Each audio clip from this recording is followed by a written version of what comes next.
just এতিয়া অকণমান ওলাই গৈ বজাৰ কৰি আহিলোঁ আৰু এয়া হ'ল গাহৰি মাংস আৰু এয়া হ'ল লাই পাতা তাৰপিছত এইটো হ'ল বিলাহী আমাৰ ইয়াত বস্তু বহুত দাম এয়া হ'ল বিলাহী আৰু তেল আনিলোঁ মিঠাতেল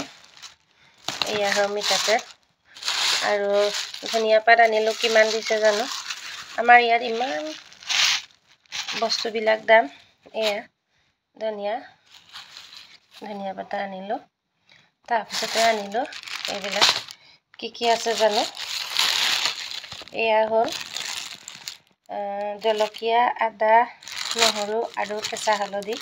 ইমান ধুনীয়া কেঁচা হালধি দেখিলোঁ সেইটো কাৰণে বজাৰত পৰা কিনি আনিলোঁ আৰু এয়া হ'ল আজি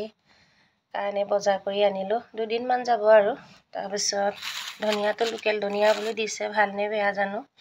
ভাল লাগিছে বাৰু গোন্ধটো